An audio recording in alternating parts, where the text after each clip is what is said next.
What's new from the Barbados Light and Power Company? I'm Jennifer Blackman, Communications Coordinator with Light and Power. Thank you for joining me today for a What's New Radio Roundtable.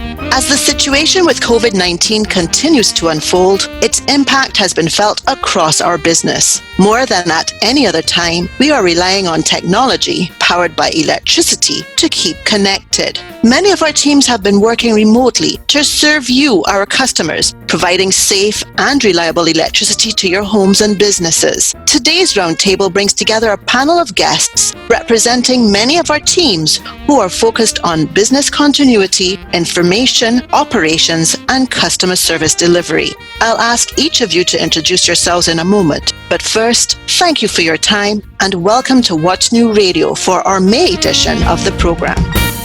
What's new from the Barbados Light and Power Company? Given the essential nature of the service Light and Power provides, let's start by talking about the impact the COVID-19 pandemic has had across the different areas of our business and the solutions that are in place to respond to and meet these challenges. I'd like to start with Natalie. Natalie? Hello there. I'm Natalie Abrams, Director, Shared Services and Pandemic Response Team Lead for BLPC. There have, of course, been significant impacts for our employees and the technology and the facilities that support them. Almost immediately on learning of the threat of COVID-19 impacting us here in Barbados, we began planning how we could continue doing what we do, but in different ways. And that called for making sure our people could be kept as safe and healthy as possible, while thinking through what operating in this environment would look like. Planning in this way is something we're accustomed to, thankfully, in relation to hurricane planning and support we're often called on to offer to our Caribbean neighbours. As the threat progressed and more strict measures were put in place nationally, we rolled out work from home measures, and that was new to some extent for us and our business. Ultimately, approximately 80% of our employees who could work from home were asked to do so, and our IT teams worked to ensure that employees had the necessary technology and equipment in place to continue making a contribution and servicing our customers. This also meant that those who needed to physically report to our plant and our operations centers could do so as safely as possible with minimized exposure to others. Along with this, we implemented personal check-ins with staff to understand if persons were not well, monitoring potential exposure from others in their household, recent travels, etc., all in an effort to keep persons safe and offer support as might have been necessary. Hello, I'm Tamara Brown, Senior Supervisor responsible for customer experience. Our teams are working safely from home, supporting each other with regular communication, using a myriad of online tools. We also have flexible arrangements in place for persons to accommodate their personal responsibilities during this time. We have had significant increases in call volumes and online requests due to the closure of our service center. However, additional resources have been made available to the contact center to allow customers to get responses to their requests and queries within a reasonable time frame. We have had significant increases in the use of our online services. For example, our online support page, which was newly launched with our updated website. Customers have been utilizing that quite frequently. We've also had significant increases with customers using our web self-service feature to access their bills and e-billing for the customers to get their bills directly via email. Customers wanting to connect with us can visit our website, that is www.blpc.com.bb. Via email, we can be reached at customerservice@blpc.com.bb. And of course, via telephone, you can give us a call at 626-4300. I'm Johan Graves, Director of Operations at Barbados Light and Power. In my role, I oversee both the generation of the electricity and the distribution to our customer homes. Over the past few weeks has been a very challenging time for our teams. While many other areas of the business were able to operate from home, our core personnel were still required to ensure that electricity was safely delivered to our customers' home. In doing so, we would have implemented a number of different measures. For example, first of all, we would have allowed persons who can to work from home. And then for our personnel that have to come out to the power plants and also to work on the lines and the infrastructure in the field, we will have sought to reduce those persons down to the bare minimum, therefore operating more or less with a skeleton staff. Our operations continue to respond to emergency requests from customers, ensuring that safety was of the highest priority and that our personnel well-being was also of the utmost importance. During this time, we've had to postpone a number of our scheduled maintenance work, and as such, we have been constantly prioritizing to ensure that that did not compromise the delivery of electricity service to customers. We want to assure you, though, as customers, that our teams continue to be there, ready to respond to your requests and needs, and you can continue to reach us if you have an emergency or an issue at 626-9000. That's 626-9000 you can reach us at. Thank you, Johan. And completing our panel is Jackie Marshall-Clark, a familiar voice for our listeners, and today here in her role as Head of Corporate Communications. Jackie? Thanks, Jennifer. And hello, I'm Jackie Marshall-Clark, Manager Communications and Government Relations. So change means lots of communication for awareness. Something new needs explaining for understanding. So in the COVID-19 pandemic period, there was a lot of change, new procedures, directions, and guidelines to be given. So let me just say that the communications team was maxed out.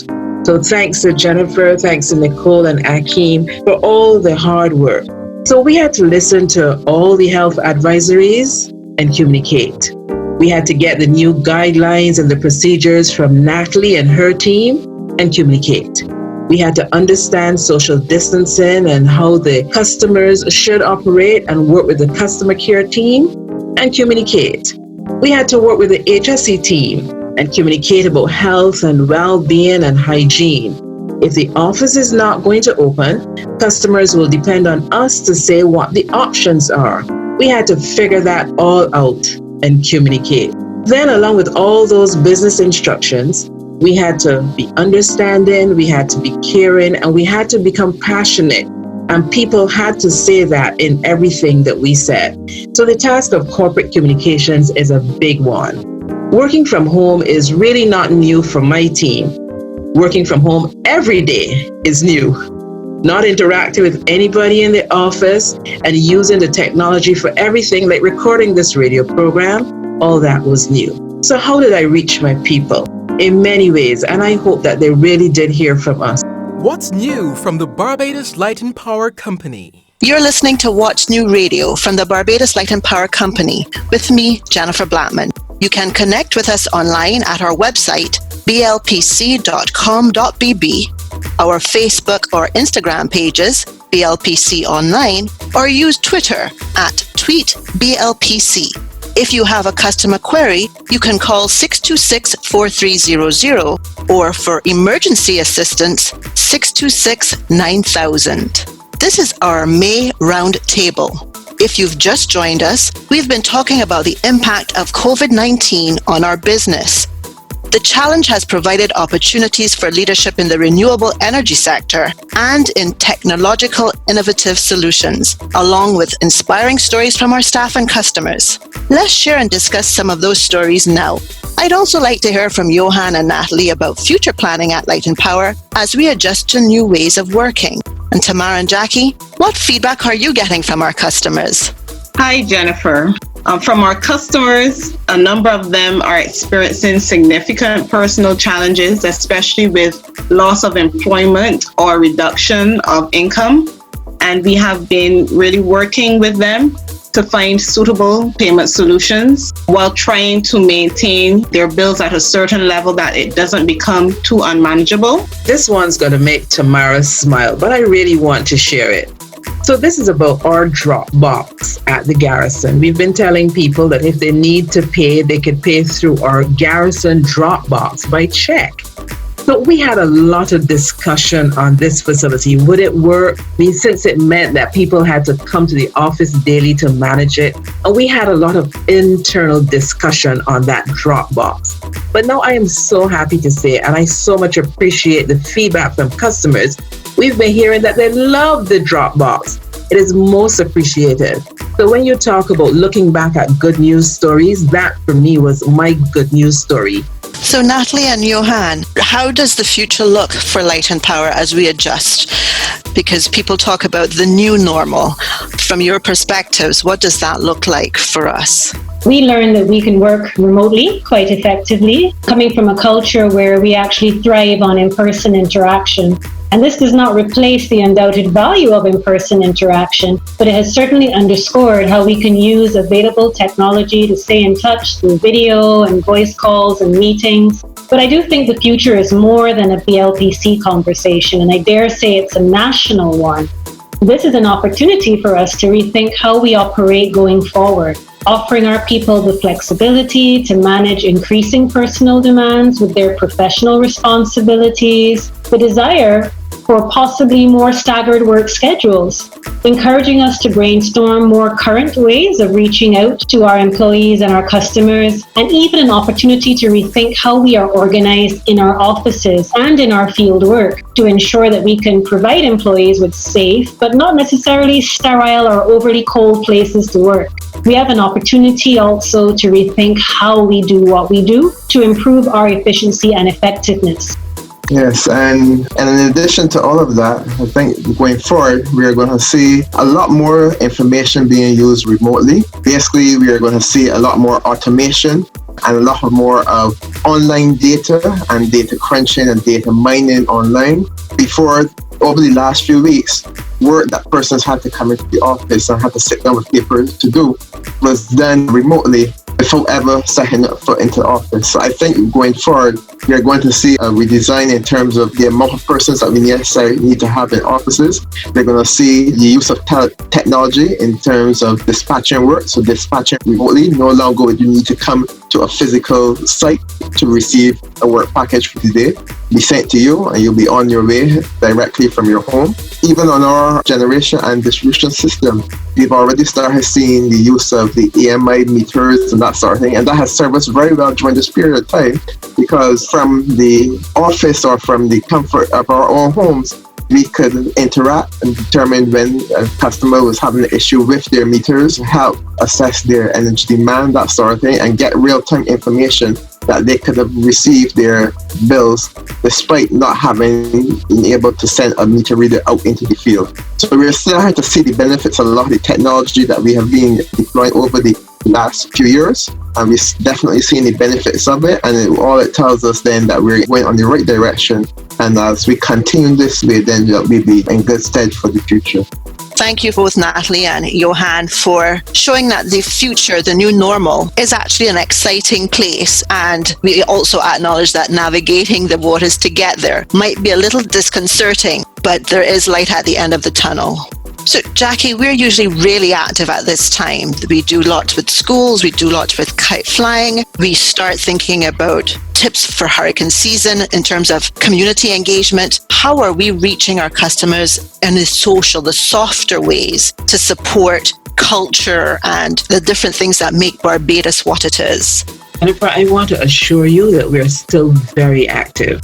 So we're still committed to helping our employees, to helping our customers, and to helping Barbadians. That does not change at all during this period. What has changed, as you said, is what is done and where is that funding going. So one of the first things that we redirected our funding for was from crop over, because that's now cancelled, and we redirected that to the welfare department to assist families with hardships at this time. That was one of the first things done. The other thing that we did was look at our customers. And we know that it is going to be a difficult time for our customers. And so we sought to decide and to create that little customer assistance package on what we can do to ensure that we help them through this period. Thank you, Jackie. And I want to thank all of our guests today. Tamara Brown, Senior Supervisor in Customer Care, Johan Graves, Director of Operations, Natalie Abrams, Director Shared Services and Light and Power's Pandemic Response Team Lead, and Jackie Marshall-Clark, Manager Corporate Communications and Government Relations. You can listen to the roundtable again on our website, blpc.com.bb. Just click on the What's New Radio tab and then click Extra Time. I'm Jennifer Blattman. On behalf of all of us at Light and Power, Stay safe. Bye for now. This program was produced for the Barbados Light and Power Company by SFA Communications.